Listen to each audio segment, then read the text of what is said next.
le estamos recibiendo con el interés de siempre, con el entusiasmo de siempre. Juan Raúl Ferreira en el 98.7, para el este del país 92.5 y para todo el planeta a través de nuestro canal YouTube La Mañana en Camino, canal al que pedimos que se suscriban y si nos están viendo por el canal, marquen con el dedito para arriba, me gusta a nuestra transmisión. Hola Juan, buen día, bienvenido. Buen día, un gran gusto, Alejandro, como todos los miércoles hace ya década y media. En todo caso, te adelanto, bien como lo hacemos nosotros, si las charlas entre Juan Raúl y quien habla, no se diferencian muchos de las que con cámara o micrófono abierto que con cámara o micrófono cerrado. Eso es verdad. En general hablamos Sí, lo que eso tenemos es ganas. verdad. Bien. Y en todo caso, Juan, aprovecho para, en el marco de que se viene este domingo las elecciones en el Brasil, bueno, para adelantarte un pedido de que probablemente el lunes vas a tener que ayudarnos a poner la mañana en camino, ¿no? Cómo no, con todo gusto. Dale. Yo voy a tratar de ser lo más objetivo posible. Obviamente no puedo ocultar que tengo un afecto personal muy, muy grande por Lula. Yo vi a lo largo de mi vida, estaba pensando, Alejandro, dos presos ilustres estando presos. Uno es Lula y el otro Nelson Mandela, cuando el pastor Castro me llevó a la isla Robin porque se rumoreaba que estaba muerto. Y fue la primera vez en 18 años que veía caras, porque lo tenían en aislamiento confinado, aislado. Entonces le tengo un cariño muy especial, él fue muy solidario en el exilio, pero me interesa que el análisis sea lo más objetivo posible. El lunes charlamos un poco. Yo le hice un reportaje para mi programa en Argentina al director de la revista Bella y me dio algunas perspectivas muy interesantes de en qué contexto hay que poner todo lo que está pasando en el Brasil. Bien, bien, bien. En todo caso, sobre el final de hoy, alguna pastillita te pediremos, pero yo hoy le contaba al público que ayer volvió a visitar en la mañana en camino el expresidente, el doctor Sanguinetti, en el marco de su último libro, un libro que yo recomiendo, tengo me tomo esa libertad de recomendarlo porque aborda asuntos interesantes, haciendo hincapié en las ideas del Partido Colorado y en particular la del vallismo, en uno de los capítulos del libro, en el marco de la responsabilidad a la hora de ejercer el gobierno, el doctor Sanguinetti hace hincapié en tres acontecimientos históricos y en la charla que ayer tuvimos, yo le pedí que hiciera referencia a uno de esos. Bueno, naturalmente muchas cosas del libro quedaron afuera de la charla ayer. Y en ese contexto estaba señalado como el gesto de la responsabilidad política la apertura democrática que supuso el pase de la dictadura a la democracia y que incluyó el pacto del Club Naval, que como la gente sabe, participaron del mismo el Partido Colorado, el Frente Amplio, la Unión Cívica, y no participó Wilson Ferreira Aldunate, y por ende el Partido Nacional, y por ende Wilson Ferreira, o Wilson Ferreira, y por ende el Partido Nacional. Ya dirás tú que quién incidió más en quién. Y en ese contexto, bueno, naturalmente arriba de la mesa hay asuntos que todavía siguen siendo, yo diría, felizmente polémicos, porque sobre estos temas se pueden hacer distintas miradas, muchas de ellas contrafáticas, pero la verdad me parecía absurdo, fuera de contexto, que vos no tuvieras la chance de contarnos a nosotros tu mirada histórica sobre estos hechos, teniendo en cuenta que fuiste un protagonista de primerísima línea, al punto tal que cuando regresaste del exilio con tu viejo, vos, igual que Wilson, fuiste apresado. Bueno, la verdad es que yo el tema del Club Naval he tratado de, sin perjuicio de mantenerme en la posición que tuve en aquel momento, junto con todo el Partido Nacional, de rechazar un pacto que aceptara las proscripciones, yo he tratado de darle una mirada en los últimos años sintetizadora, que no ponga los buenos de un lado y los malos del otro. Ahora, que no me pongan a mí del lado de los malos tampoco. ¿Sí? ¿Qué es lo que yo he tratado de hacer desde mi punto de vista? Y decir, bueno, hay que entender a cada parte, ¿no? Me interesó mucho esa distinción que hacía de Masi, en que Wilson estaba proscrito él, pero Sereni tenía a su partido proscrito, Sanguinetti no tenía nadie proscrito, ¿no? Ahora, también es cierto que el doctor Sanguinetti en el libro, por lo que yo vi, por lo que yo escuché en el programa de radio, cuando he leído el libro, compara la actitud de Seregni, que acepta la proscripción, con la de Wilson, que no va al Club Naval. Bueno, dos o tres reflexiones. Primero, no es lo mismo, porque con el cariño que es notorio que yo tuve y la amistad, por suerte, un privilegio, con el general Seregni, no tenía chance de ser presidente. Si una cosa es proscribir a un candidato que lidera un partido y otra cosa es proscribir a un candidato que puede ser presidente de la República. Ahora, yo he tratado de hacer esta síntesis. Bueno, si el Partido Nacional hubiera ido, los militares no hubieran invitado al frente. Sin el frente, que era el que tenía la mayor cantidad de presos políticos, etcétera, y no había acuerdo. No había un acuerdo de legitimidad social, de legitimidad política. Entonces, si alguien tenía que quedar afuera, yo prefería que fuéramos nosotros, que podíamos dar el salto después y decir, bueno, miremos para adelante. Ahora, sobre el análisis que hace el doctor Sanguinetti, yo quiero hacer algunas puntualizaciones con el afecto. Yo fui embajador suyo, lo tuve hace poco en mi programa, le tengo precio personal, discrepo profundamente, pero algunas consideraciones sobre lo que él dice. En primer lugar, lo que él dice no es lo mismo que decía cuando Wilson vivía. Y a mí eso, Alejandro, con toda sinceridad, me duele mucho. Porque si él piensa eso, piensa que Wilson faltó a la ética de Max Weber, la ética de la responsabilidad, debió decirlo cuando Wilson vivía. Sin embargo, cuando Wilson vivía, él le pidió que legitimara su gobierno, que había surgido de elecciones con proscritos.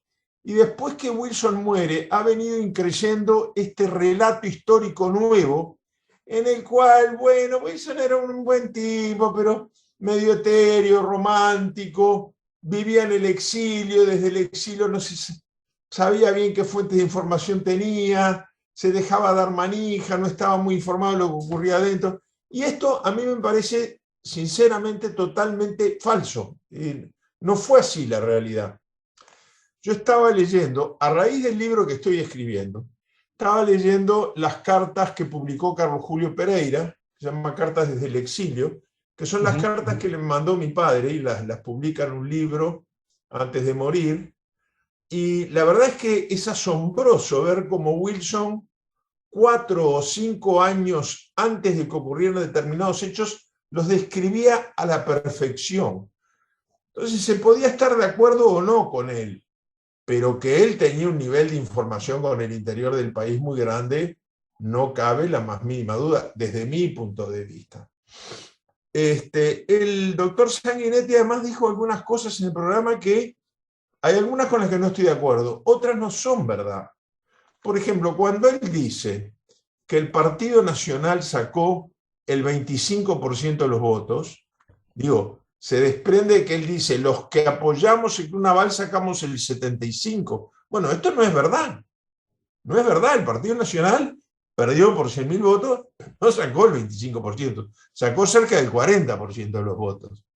Entonces, hay cosas me parece que la cuenta que hace Sanguinetti deja afuera a los sectores del Partido Nacional que no estaban tan en desacuerdo con el pacto.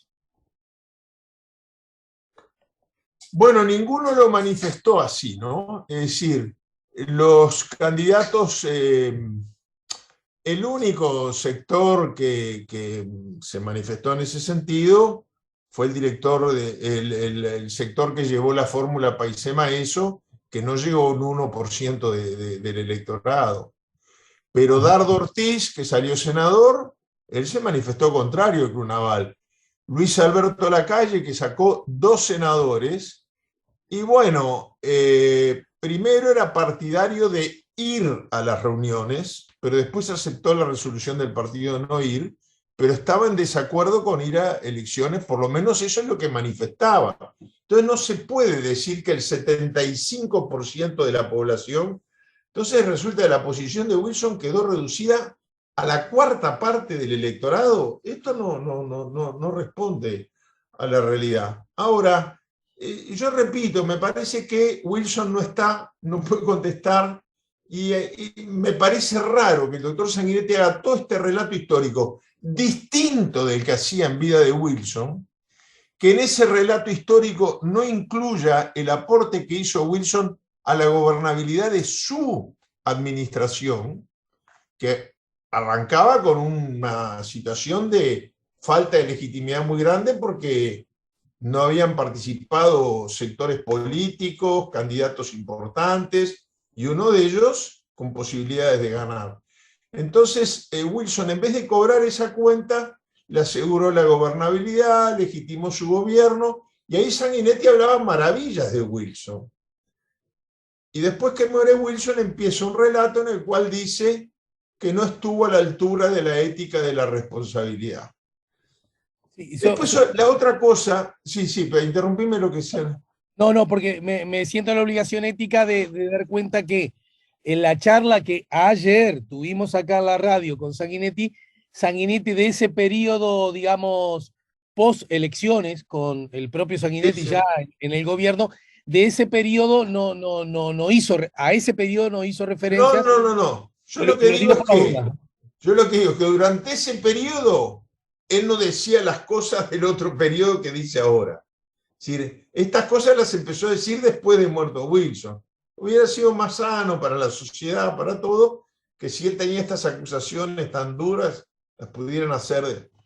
Ahora, hay una afirmación que es más dentro del plano de lo que es un aporte poder debatir estos temas.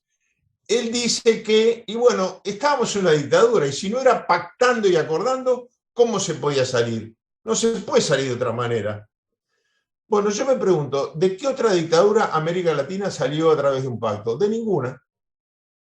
De ninguna. De todas las demás salió con eso que él le critica a Wilson, que era la acumulación de fuerzas a través de la movilización popular. Desde siempre. Pérez Jiménez en Venezuela, ¿qué? ¿Cayó porque hubo un pacto con él para...? No, cayó porque la gente ganó las calles y Pérez Jiménez tuvo que renunciar y Rómulo Betancourt salió electo presidente de Venezuela. En Bolivia, García Mesa, ¿cómo cayó? ¿Porque pactó con Siles Suazo? No, porque las organizaciones laborales, los pueblos originarios de la montaña y el partido de Siles Suazo, MNR, en ese momento aliado al de Jaime Paz Zamora, dijeron basta, coparon la Alameda, dijeron de aquí no nos movemos. Bueno, la dictadura de Natush Bush, a mí me tocó estar en aquello que conoce la historia como la masacre de Todos los Santos. Yo tuve, porque fue al terminar una reunión de OEA y yo estaba en La Paz, estaba en la casa de un diputado, Marcelo Quiroga Santa Cruz, que fue asesinado. Yo estaba alojado en la casa de un diputado asesinado en ese golpe de Estado. ¿Y cómo se ganó? ¿Pactando con Natush Bush? No, la gente no se movió de la Alameda. Uno veía los aviones de la Fuerza Aérea volar al ras ametrallando y caía la gente muerta y los demás no se movían, ayudaban, socorrían a los heridos. Entonces, Pinochet, la dictadura brasilera pactó una salida. No, la oposición fue ganando espacios legales y terminó, bueno, Brizola de gobernador de Río de Janeiro. Y llegó un momento en que la dictadura de Brasil simplemente cayó por su propio peso. Entonces creo que esa aseveración... Sobre este asunto, por supuesto no lo dijo ayer por primera vez en mi programa, por supuesto tampoco lo dejó por escrito por primera vez en su último libro, lo ha dicho también en otras oportunidades, y tampoco Sanguinetti es el único que lo dice. Hay dos elementos, ya que me parece tan rica la charla, porque además incluye insumo informativo de otras realidades.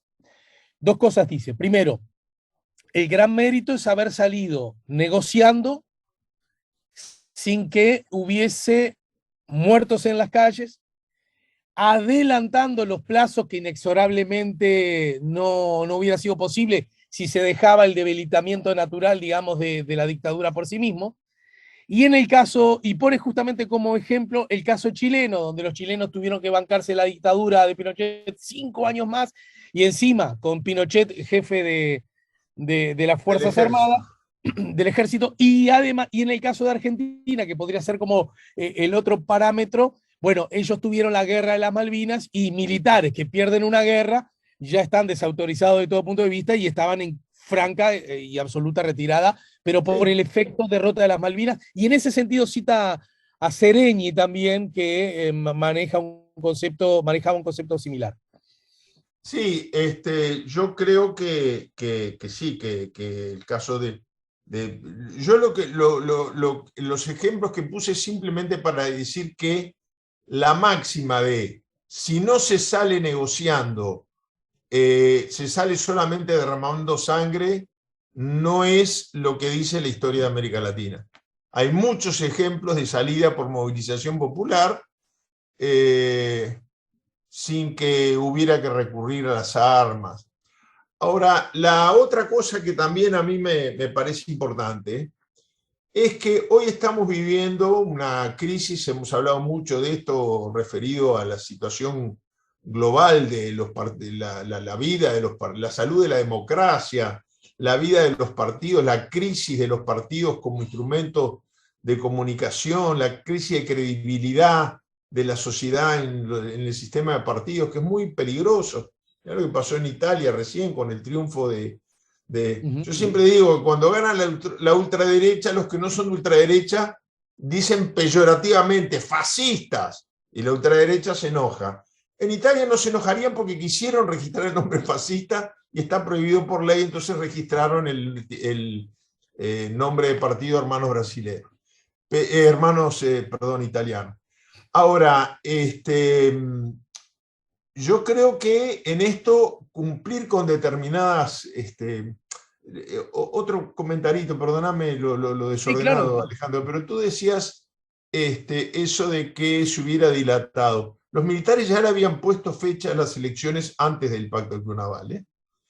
Ahora, el 27 de noviembre del año 83 se crea la multipartidaria en un documento que lleva la firma de los principales dirigentes de todos los partidos, y por el Partido Nacional firma el profesor Pibel de Voto porque Wilson estaba exiliado.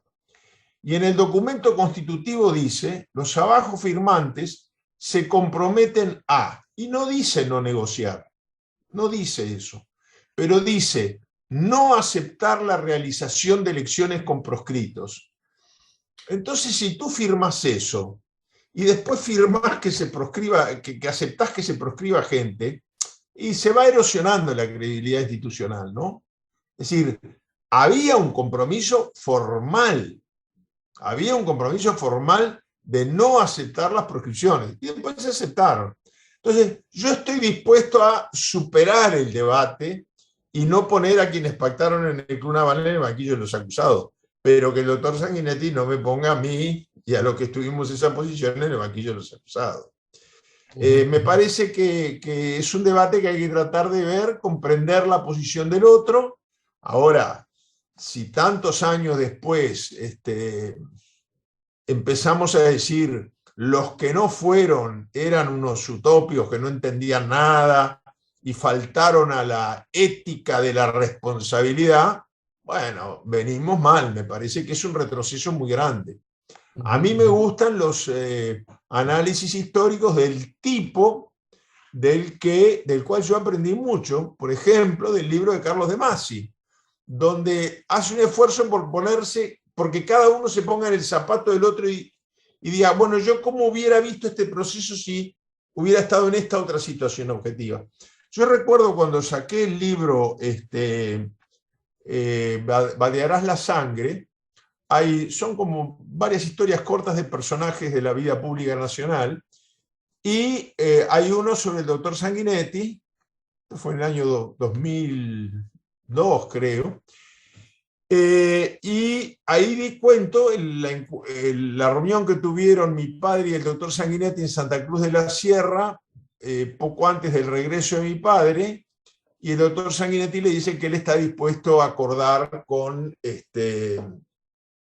los militares la proscripción suya, si fuera necesario, si ese era el precio para salir de la democracia. Y mi viejo siempre lo señaló no como una crítica, sino como un elogio. Es decir, bueno, Sanguinetti me lo dijo. No. Firmó, es una multipartidaria, pero después me dijo, mirá que yo voy a aceptarla. Sin embargo, yo cuando saqué ese libro, recibí un llamado al doctor Sanguinetti, le mandé a todas las personas, obviamente, la copia de lo que iba a decir de ellos. El doctor Sanguinetti me llamó y me pidió que sacara eso. Y yo le dije que no, que si había algo que no se ajustaba a la realidad, me lo dijera que yo lo sacaba. Ajá. Pero que no era una crítica, que era un elogio. Ahora, ese llamado pidiéndome que yo no diga que él en Santa Cruz de la Sierra ya le había anunciado a mi viejo y que mi viejo siempre lo tomó como una discrepancia, pero en todo caso que le agradecía que se la dijera, me da la sensación de que quiere hacer un relato de cómo fue la salida que no se corresponde a la realidad. Yo ¿Viste? me remito a esos hechos. Él firmó un documento en noviembre del año 83 diciendo que no aceptaba proscritos y en agosto del año 84 firmó uno aceptando el proscrito. Bueno, yo estoy dispuesto a no cobrarle la cuenta, pero que no me la pase a mí. Él en un momento de la charla lo dijo ayer una o quizás dos veces, que, que quería que quedara claro que él no estaba criticando a Wilson, de quien fue amigo, y en todo caso señaló que Wilson a él le decía Sanguinetti, o mejor dicho, aludiendo a Sanguinetti, según Sanguinetti, Wilson decía, Sanguinetti fue el único que me dijo la verdad. Claro, referido a la conversación en Santa Cruz de la Sierra, donde un año antes del Club Naval y 2 meses después de haber firmado que no aceptaba proscrito, le dijo a Wilson, si el precio es que tú estés proscrito y preso, yo lo voy a pagar. Y es exacto, Wilson siempre lo reconoció, por eso a mí me llamó la atención que él no quisiera que yo mencionara eso en mi libro, porque Wilson no se lo reprochaba, más bien le decía, no estoy de acuerdo en que se haya firmado una cosa sabiendo en ese mismo momento que no se iba a cumplir, pero le agradezco que haya sido sincero conmigo, porque entonces yo volví y fui preso sabiendo a lo que me atenía.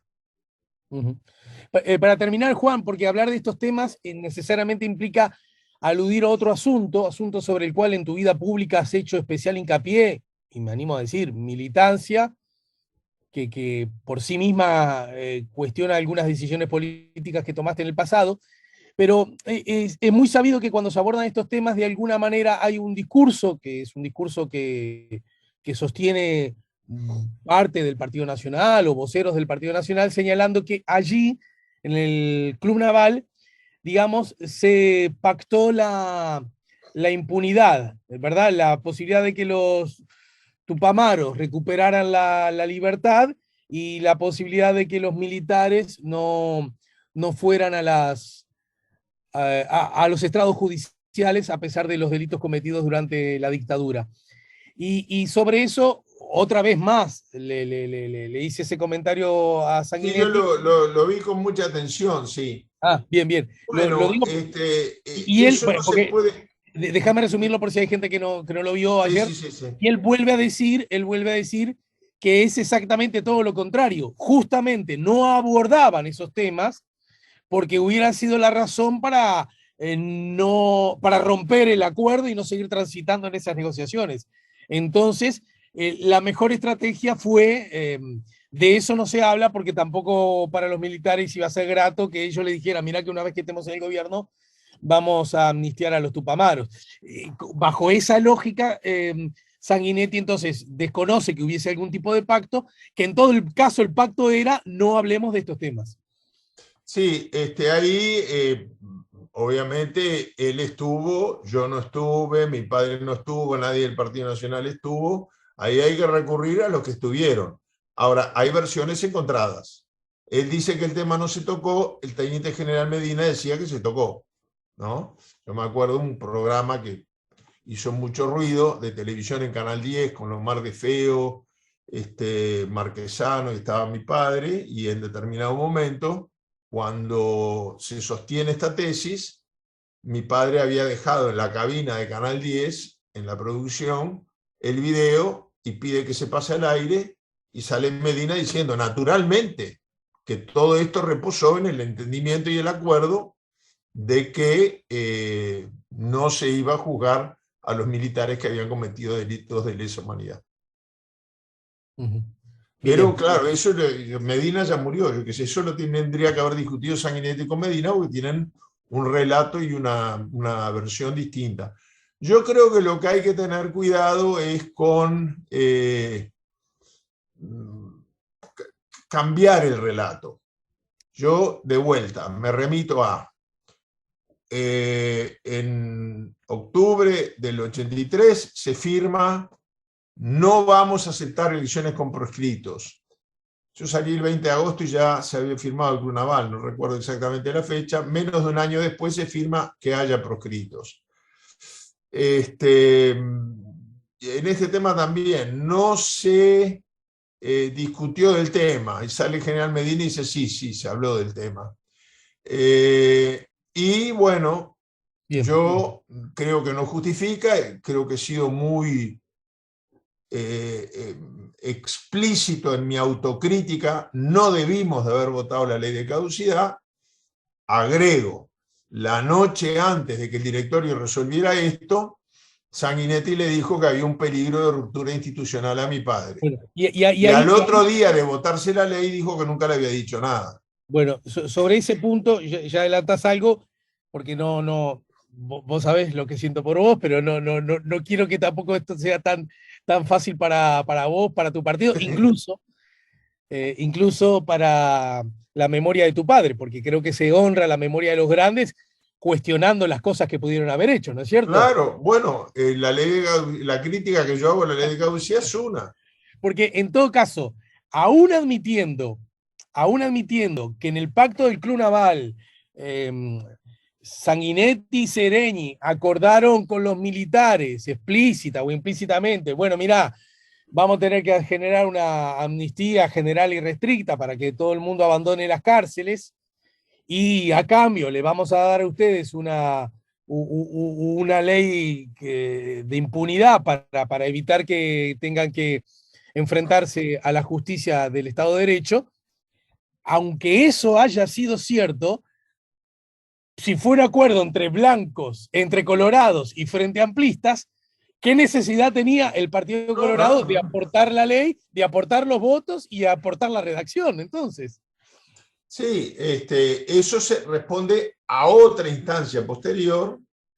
Yo igual creo que no debió de haberse votado, pero responde a una instancia posterior, que fue la noche antes de la resolución del directorio del Partido Nacional, una cena en la casa del doctor Antonio Marchesano, con presencia del doctor Sanguinetti y de mi padre, donde el doctor Sanguinetti le dijo que se producía una ruptura institucional.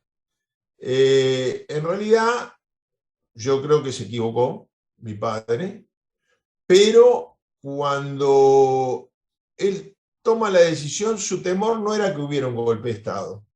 Su temor era que las instituciones quedaran muy frágiles. Es decir, lo único peor que un golpe de Estado, según él en ese momento, era que siguiera funcionando el Parlamento, no hubiera clausura, marchitas militares ni nada, pero los jueces empezaran a citar, y bueno, está el famoso episodio, que yo también lo viví, de todos los legisladores que tuvimos algún diálogo con el teniente general Medina en su despacho, nos mostraba la caja fuerte y nos decía, ahí están las citaciones judiciales porque yo no las voy a entregar a los citados. Bueno, de todas maneras, repito, yo creo que cometimos un error muy grande. Bien. Ahora, también como me hago esa autocrítica, digo, tampoco vale decir una noche, si no se vota, hay una ruptura institucional, y al día siguiente que se votó la ley, tanto él como el doctor Tarío dijeron, no, nunca estuvieron en rigor las instituciones. Sí, y sobre esto permitime agregar a mí lo que fue para mí una especie de verdadera revelación. Yo no sé si antes con tanta claridad se había visto en la película Eh, Me estoy confundiendo si fue la de Wilson o la de Destino Final. Ahora me vino la duda de Gutiérrez, ¿no es cierto? Donde Wilson habla del tema, Claro, en el fue campamento la me parece. película de Wilson, que está Ahí va. colgada en YouTube. Que, bueno, en la que, entre otras cosas, de Posadas dice Sanguinetti lo peor que le pudo haber pasado al Uruguay, pero también dice que nuestro compromiso con usted era, no me acuerdo la palabra que usó, pero era una palabra muy Un despectiva. mamarracho, dijo. Un mamarracho, ahí va, un mamarracho. Ahí puede ser que Se agradece la sinceridad. Juan Raúl y Sanguinetti estén en igual posición de indignación ante ese comentario, o no, no sé. Pero lo que quiero decir, lo que quiero decir es que en esa película, en ese documental, Wilson dice claramente, no, pero si resulta, ¿no? Como hablaba él, y ya enfermo, por supuesto, decía, pero ahora nos dicen que en realidad aquello que estaba en juego nunca estuvo en juego, entonces no sé si seguimos, ¿no? Hay palabra más, palabra Dice, menos, creo que muestra la mano así, dice, esta manito no va a vacilar en firmar la derogación si no se aclara si hubo riesgo o no para las instituciones. Claro, ahí está. Está colgado en YouTube, lo pueden ver todos los oyentes y amigos. Muy bien. Bueno, Juan, te agradezco mucho. Mira, la gente también, a modo de ejemplo, dice Isabel, el último mensaje que leo en el chat, Isabel dice, qué entrevista, por Dios, fabulosa. Muchas gracias, Juan Raúl, Alejandro, la producción del programa. Bueno, me alegro entonces que, la verdad me parecía una tontería haber tenido un insumo de tan alta... Yo te agradezco muchísimo. Y el lunes estaremos comentando lo que pasa en el Brasil. Yo, a modo de, brevísimamente, yo le hice una entrevista hace 2 días al director de la revista Bella. Quiere decir que algunas de las cosas que me dijo me convencieron, pero me dolieron también, ¿no? Porque todos tenemos nuestro corazoncito. Pero él sostiene que, aunque Lula no gane en primera vuelta, no hay ninguna posibilidad de que pierda en la segunda, si es que la hubiera. Y esto él lo adjudica, Tomás Trauman, lo adjudica a que no gana Lula, sino que pierde Bolsonaro. Y después una cosa interesante, él me dijo que hay que tener cuidado con los nombres de los partidos en el Brasil. El Partido Socialista que lleva la vicepresidenta Lula es un partido de derecha. Dice, cuidado con los nombres, porque el partido Bolsonaro se llama Partido Liberal, ¿no? Y entonces la tesis de él es que la coalición que lo armó Lula es de centro conservador, ya tocando un poquitito la derecha. Y agrega, esta es la opinión del director de Bella, no la mía, él agrega, Lula quiso pasar a la historia sacando 40 millones de pobres hacia la clase media y ahora quiere pasar a la historia siendo presidente por tercera vez después de haber estado preso. Pero la agenda social no está arriba de la mesa. Probablemente sí esté la reinserción internacional del Brasil. Bueno, Juan querido, te abrazo y como siempre te agradezco. Entonces, confirmado, nos reencontramos el lunes. Después de las elecciones en Brasil, vamos a ver si va a alcanzar una vuelta o se necesitarán 2. Lo vamos a saber el lunes, ¿sí? Un abrazo muy grande.